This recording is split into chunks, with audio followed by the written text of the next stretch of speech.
Hello guys, terima kasih sudah klik video ini. Jadi, di kasus kali ini ada seorang anak perempuan yang sedang jalan-jalan di sebuah pasar sendirian. Anak kecil berumur 6 tahun itu kelihatan polos, lugu, dan sama sekali nggak punya firasat buruk apapun. Hari itu, dia cuma mau pulang ke rumah setelah menelpon ibunya yang sedang mudik ke luar negeri. Tapi sebelum dia sampai di rumahnya, dia dihampiri oleh seseorang yang dia kenal, yaitu seseorang yang sudah dia anggap sebagai pamannya. Dia dibujuk nih ke sebuah gudang dan dijanjikan buah mangga. Anak kecil yang lugu dan polos itu ikut aja ajakan pamannya. Tapi siapa sangka itu adalah hari terakhir anak kecil itu dilihat secara hidup-hidup. Ini bukan kisah fiksi, tapi ini adalah kisah nyata.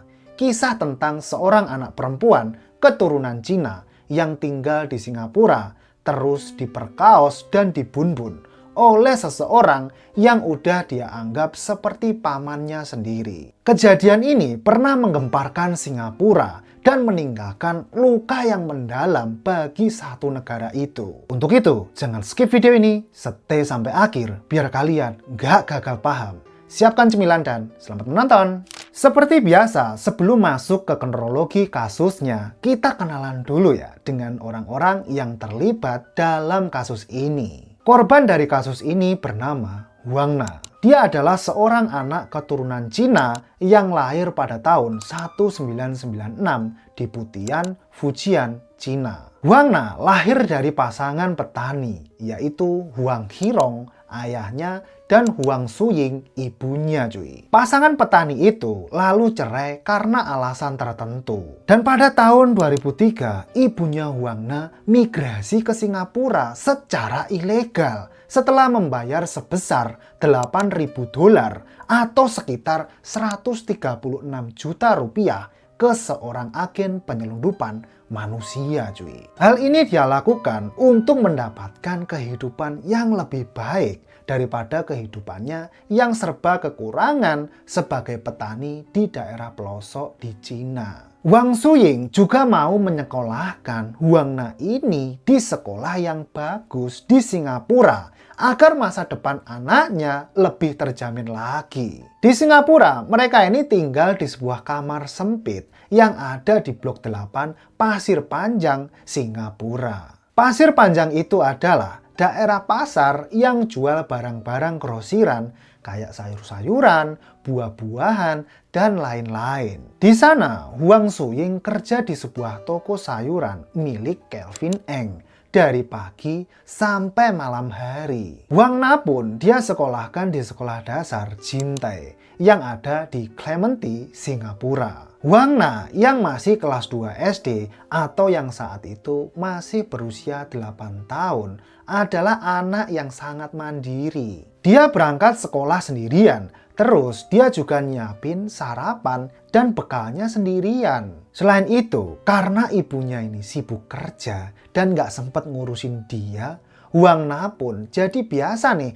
dilepas buat main-main sendirian di sekitar daerah pasar grosiran itu. Nah sekarang saya memperkenalkan si pelaku yang bikin geram ini. Tok Leng Hau atau Tok Leng adalah seorang warga negara Malaysia yang umurnya 22 tahun. Nggak seperti keluarga Huang Na, Tok Leng datang ke Singapura secara legal dengan visa pekerja. Dia juga kerja di pasar grosir Pasir Panjang itu di bawah orang yang sama kayak ibunya Huang Na, yaitu bos Kelvin Eng. Oleh karena itu, dia jadi kenal nih dengan ibunya Huang Na dan Huang Na itu sendiri. Dia sudah kerja di sana selama 3 tahun sebagai tukang bungkus sayur-sayuran. Dalam pekerjaannya, Tok Leng dikenal sebagai pekerja yang handal, bisa dipercaya, dan sangat gesit. Selain itu, dia juga dikenal pendiam dan pemalu. Dia akan kerja sesuai apa yang diperintahkan, nggak suka keributan, apalagi berantem sama orang lain. Terus sebenarnya gimana sih kejadian itu bisa terjadi?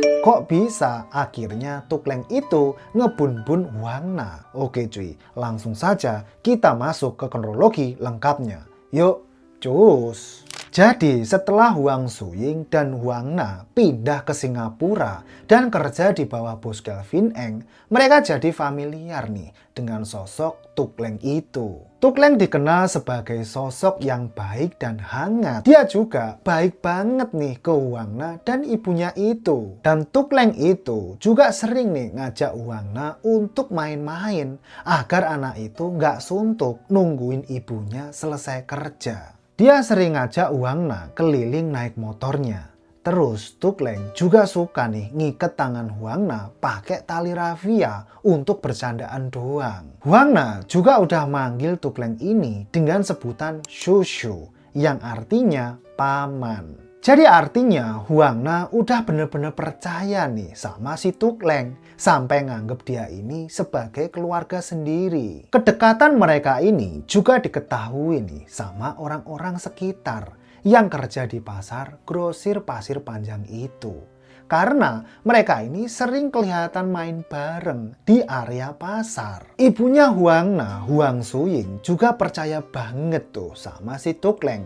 Karena emang dia udah terbukti baik banget sama anaknya. Nah, pada bulan Oktober 2004, Huang Zuying pergi ke Cina karena urusan tertentu. Dia pun nitipin Huang Na nih ke kenalan satu komplek rumahnya, yaitu seorang perempuan kelahiran Cina yang bernama Li Xiuhin. Suatu hari di tanggal 10 Oktober 2004, Huang Na mau nelpon ibunya untuk minta oleh-oleh. Dia pun izin nih ke Li Xiuhin untuk pergi ke pasar grosir Pasir Panjang sekitar jam 1 siang buat nelpon ibunya itu. Di situ Li Xiuhin ngizinin Huang Na buat pergi tanpa pikiran macam-macam. Karena emang anak itu udah pergi kemana-mana sendirian sejak dulu. Setelah diizinin pergi sama Li Xiuhin, Huang Na pergi sendirian ke pasar grosir itu dengan riang dan gak sabar untuk ngobrol sama ibunya lagi. Setelah sampai di tempat telepon umum, Huang Na langsung menghubungi ibunya buat ngelepas rindu. Dan gak lupa dia ini minta dibelikan oleh-oleh, kamus bahasa Inggris elektronik, dan sendal cuy. Mereka teleponan selama 6 menit sebelum Huang Na pergi dari sana. Setelah dia pergi dari telepon umum, Huang Na nggak langsung balik nih ke rumahnya. Karena dia ketemu sama si Tuk Leng. Tuk Leng ngerayu Huang Na untuk ikut dia ke sebuah gudang di pasar itu. Dan cara Tuk Leng merayu Huang Na adalah dia menjanjikan nih buat ngasih Huang Na buah mangga kalau anak itu mau nih untuk ikut dia ke gudang itu. Huang Na yang polos dan udah percaya sama Tuk Leng, dia akhirnya ngikut aja saat dirayu. Di dalam gudang, Tuk Leng ini ngasih Huang Na mangga yang udah dia janjiin. Terus ngajak Huang Na main peta umpet. Dalam permainan peta umpet yang harusnya seru itu, entah gimana cuy, Tuk Leng ini seperti kerasukan setan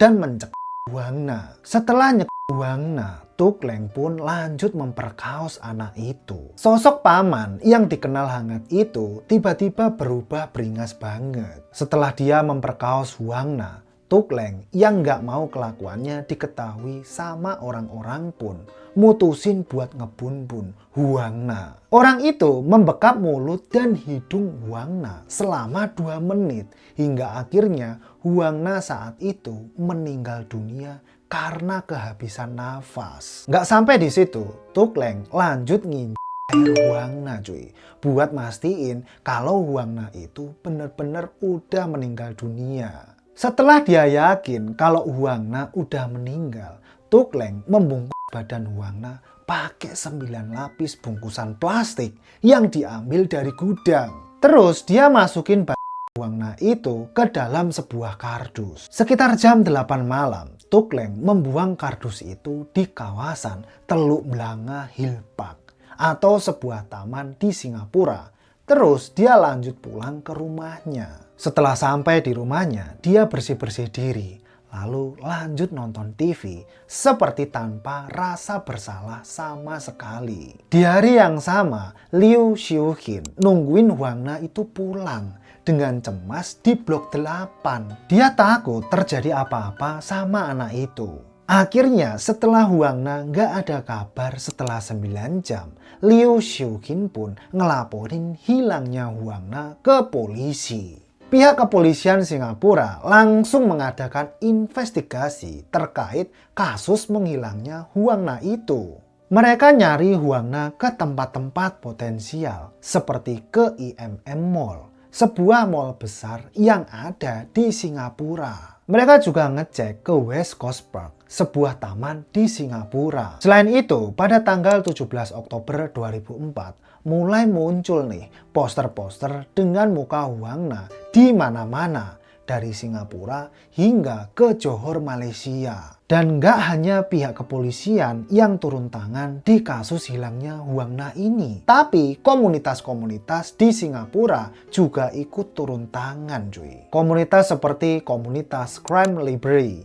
Komunitas ini semacam komunitas relawan cuy, yang membantu pencarian kalau ada orang hilang. Dan mereka ikut ngebantu nyebarin poster hilangnya Huang Na. Selain itu, ada juga nih bantuan yang datang dari seorang mantan pengusaha di Singapura yang mau ngasih imbalan 10.000 dolar Singapura atau sekitar 133 juta rupiah untuk orang yang berhasil nemuin si Huang Na cuy. Supir-supir taksi di Singapura juga disuruh tuh oleh atasan mereka untuk membantu melakukan pencarian Huang Na sambil mereka ngambil orderan. Upaya pemerintah dan masyarakat Singapura untuk mencari keberadaan Huang Na ini patut diapresiasi karena mereka benar-benar solid buat ngelaksanain tanggung jawab mereka ke Huang Na. Tapi pencarian mereka tetap aja nggak membuahkan hasil. Pihak kepolisian yang awalnya hanya fokus buat nyari keberadaan Huang Na sebagai anak hilang pun mulai curiga nih kalau Huang Na ini sebenarnya diculik. Selain berusaha nyari keberadaan Huang Na, mereka pun juga mulai nyari keterangan dari orang-orang yang dekat dengan Huang Na. Tentunya orang pertama yang mereka temui adalah Tuk Leng. Secara kedekatan Tuk Leng dan Huang Na ini udah diketahui tuh sama orang-orang yang ada di pasar grosir Pasir Panjang.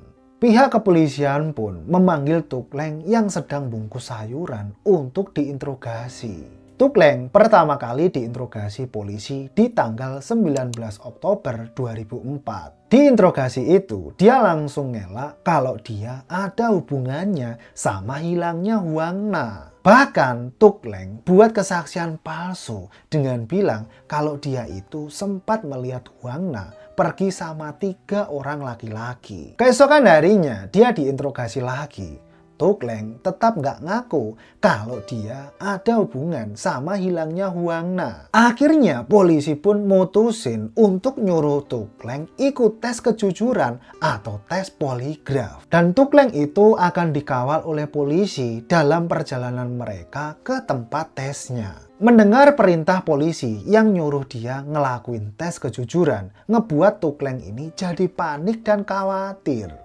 Tuk Leng pun mikirin segala cara untuk bisa nyelamatin dirinya dari polisi. Di hari yang sama saat polisi minta Tuk Leng ini ikut tes kejujuran, mereka sempat berhenti di sebuah restoran.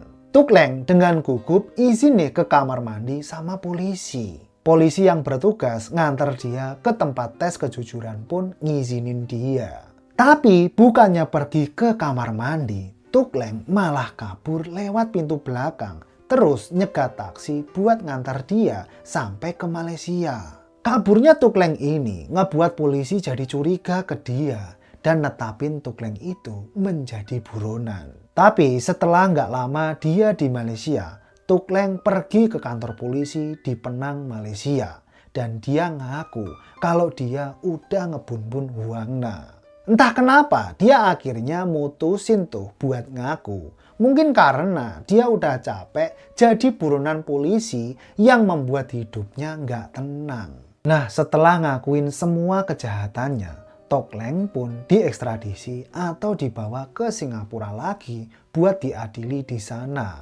Beberapa jam setelah pengakuannya Tuk Leng, polisi nemuin badan anak kecil di dalam kardus di Teluk Blangah Hill Park, Singapura. Polisi ngelakuin tes autopsi dan yakin kalau itu adalah jasadnya Huang Na. Setelah Tuk Leng mengakui kejahatannya, pihak kepolisian pun menyelaraskan bukti-bukti yang ada dengan pengakuan si Tuk Leng itu. Pengakuan Tuk Leng ternyata selaras tuh sama bukti-bukti yang polisi temuin. Di situ, polisi menemukan sidik jari Tuk Leng di salah satu gudang di pasar grosir Pasir Panjang.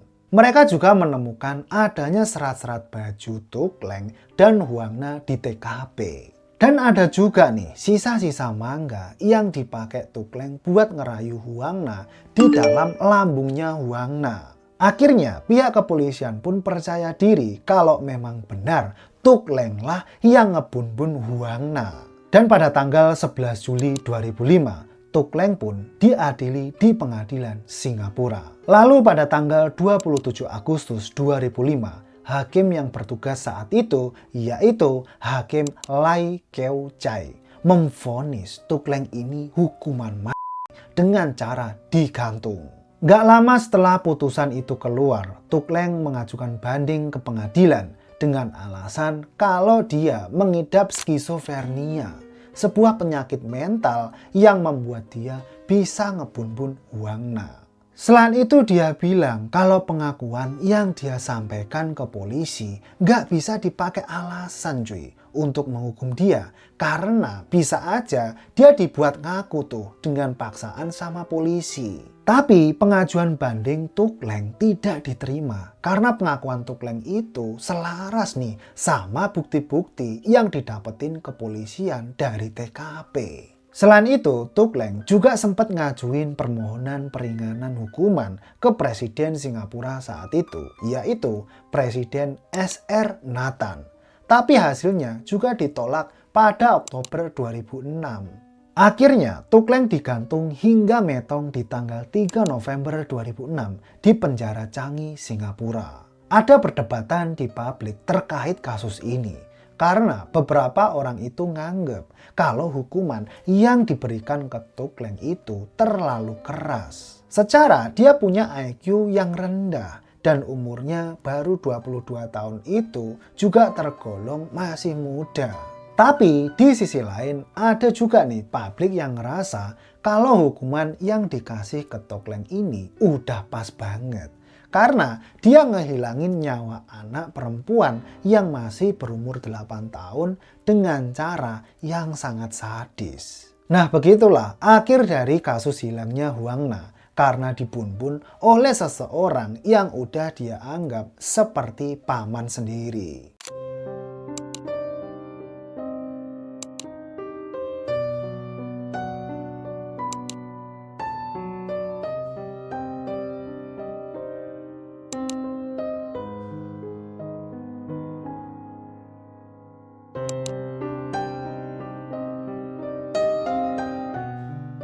Dan pesan yang kita dapat dari kasus ini adalah jagalah anak kalian dan jangan biarkan anak kalian pergi keluyuran sendirian.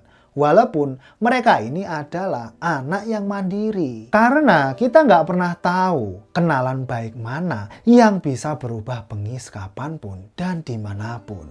So, bagaimana pendapat kalian tentang kasus ini? Kira-kira apakah hukuman yang didapetin sama Tuk Leng itu udah pantas buat dia? Tulis pendapat kalian di kolom komentar ya. Kita diskusikan di bawah seperti biasanya. Terima kasih sudah menonton video ini sampai akhir. Jangan lupa subscribe, like, dan share video ini biar kalian tahu kalau kita upload kasus-kasus terbaru. Oke cuy, sampai ketemu lagi di kasus selanjutnya. Bye-bye!